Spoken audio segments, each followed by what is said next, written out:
Hey YouTubers, we're back with this Hakim rifle that we're going to be taking apart completely, all down to the last screw. It's going to be bead blasted. It is going to be reparkerized in a nice black finish, and going to be redoing the stock. We're going to show you it step by step. We'll start with the disassembly. There's a ton of disassembly videos on the market right now on YouTube, so this one will probably be no different. Most of the stuff is self-explanatory. I don't really need to show you how to take apart parts off of a stock, but since I'm starting with that, normally what I do when I do a disassembly is I have my little containers from butter and whatnot. I usually have the wife save and run them through the dishwasher real quick and use those to store all the parts. Hakim rifles are very unusual in the sense of you can lock everything that way. Ideally with the Hakims, you're going to want to do everything with the safety on. These guns are unusual in their manufacture and whatnot, but they're actually very well made, very reliable. It's just a matter of disassembling them correctly. This has the base, has the hand guard. Just move this around. There we go. You have your basic hand guard here. That's going to come off. Here's your gas port up there where my finger is. It comes off with one screw, all this comes off. Your biggest trick is just going to be getting the bolt apart, basically, which again is not much of an issue if you know what you're doing. So one of the things is with the Hakim, always have the safety on, which is to the left. What you're going to want to do is you're going to want to put it about halfway in the middle, and then this piece just comes right out. Fairly simple. I'm going to break this down into little sub-assemblies. You can see a little screw right there.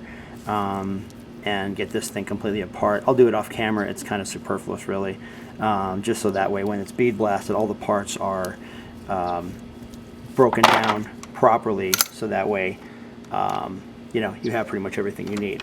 When you move this back, this piece slides all the way off. Fairly simple. There's your bolt. There's your bolt cover. Come on. Your bolt comes out. And of course parts are flying out already. Again, these parts will actually get degreased and then they'll go to the bead blaster. I'm going to pop this little screw out and then the firing pin's going to come out. Again, trying to get the weapon down to its most basic of components. So from there you have your bare rifle. You're going to take your screwdriver. Always use gunsmith bits. Don't use those, while Craftsman and Mac and all them make really good screwdrivers. You need the hollow ground bits, otherwise you're going to end up stripping some of the heads. You're going to be doing some damage to your stuff. They don't really cost that much money. You can find them on eBay for whatever. So basically 2 screws. This pops right out. Actually, I gotta get this thing out here. If this wants to let me. It's tight because it's been locked in the stock probably since this thing was made. This gun is a Century Arms International import. We're almost there. There's a little nut on the other side, but you can actually, this thing will just come right out on its own, and then we can tap the nut out later on. The stock is going to be, we're going to strip it with Strip X, the clean Strip X cleanser, or paint stripper. You see the hole right there. I'm going to take a small punch, brass hammer, tap it out, that comes out. Alright, so now we are moving to the front. You can see this is held in by one screw. That piece comes out, this retainer comes off, that slides forward. And then I'm going to be removing the front sight. These weapons were unbelievably simple to take apart, maintain. They're very well made. Brief history on the Hakim. It was Egypt's attempt at rearming itself after their humiliating defeat by the Israelis in the I believe it was one of the initial Egyptian wars. Let's see. You can see your gas system here. This actually needs a special tool. Can actually move that. There we go. This needs a special tool to take off. I'll move the camera over. It's a crappy shot. But where'd it go? Right there. Capco made a tool for it, but they're kind of cheap and janky. The owner of this gun actually gave me one to take the gas system apart completely. This pops right out. If you have any problems getting stuff out, try not to force it, because then you're going to end up having issues down the line getting all the rest of your stuff out.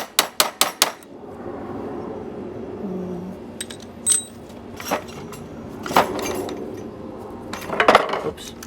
My dumbass forgot one more screw. There's one actually hiding under here. Oops. So once this screw is out, you'll see the action is actually starting to pull away on the top, possibly. So this is going to come out. Try to support it, because you don't want to drop anything. If you're refinishing weapons and damage a customer's gun, it makes you look like an ass. So at this point, this piece comes right out. It's all one unit. I'll break this down, pull the pins, get all the screws and everything out. Then I'll degrease it, send it off to the bead blaster. Overall, it's actually not in bad condition, really, but he wants it completely repulverized from top to bottom.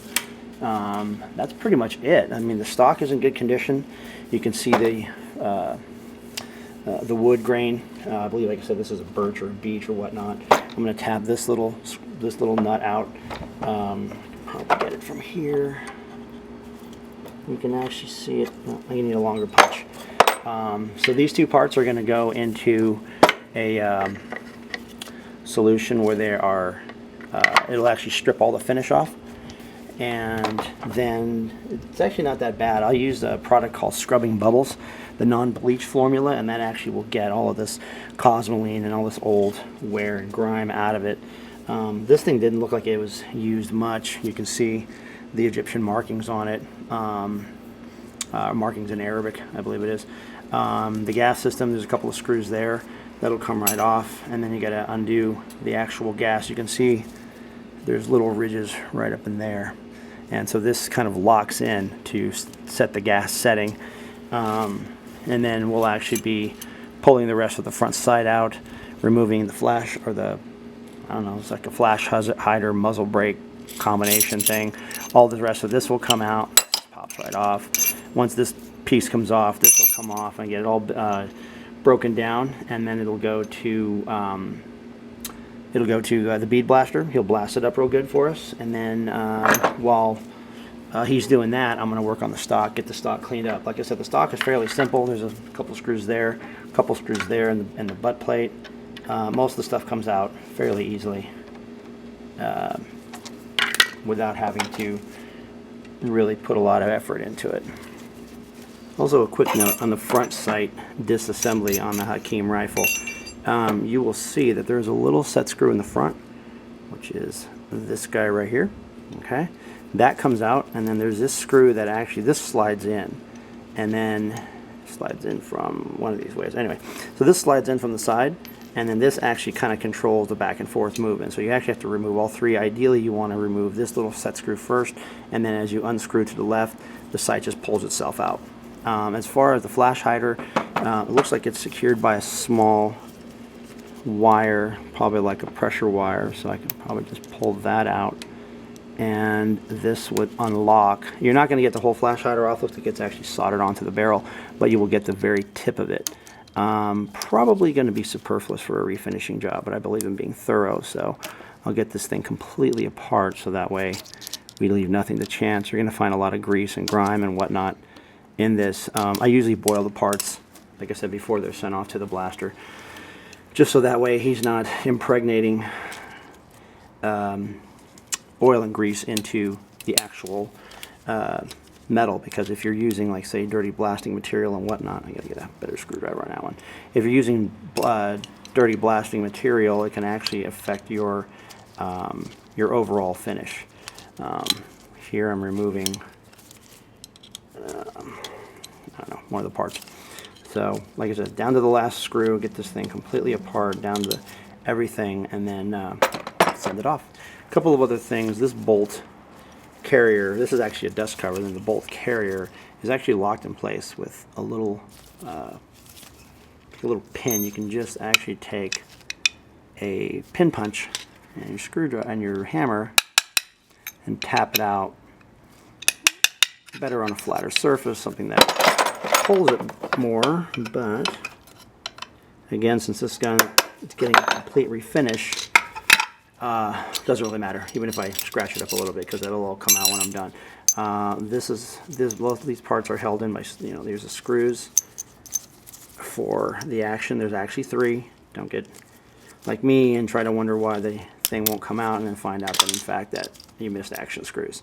When you send this off to be parkerized or bead blasted, a lot of times, depending on your guy, he won't be able to do the little small ones. So what I like to do is take the screws and just thread them in. So that way all the parts have a uniform finish and he's doing them all at once. It's actually easier on him. You can just screw these in tight, and that way you can get all your parts blasted without having to worry about losing any screws or anything small. Again, this is going to come out with a couple of pieces here, this nut, and then I'll remove these 2 screws. These are actually staked in, but I'll remove these 2 screws and this entire gas system will just come right out. This looks like it's a stainless steel, so this probably won't parkerize anyway.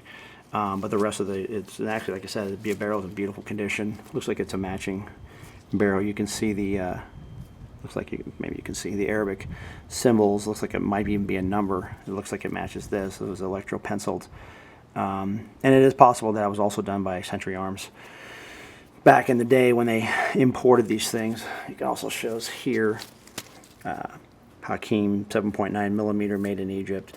Obviously the Egyptians didn't do that because they know that it was made in Egypt because it's their gun. So that was probably done by Century as well, just to let people know. There is also a small import mark there. Very hard to see. Once this thing is bead blasted, actually a lot of the other stuff, little parts and whatnot, will come right out and make it look nice and clean. We're going to redo the stock, completely clean it. The stock is in like literally perfect condition other than just being dirty. So I'm just going to actually put a nice stain using a Phoebing's leather dye. I'll show you that. And then we'll show you the final assembly and take it out to the range and shoot it. So stay tuned.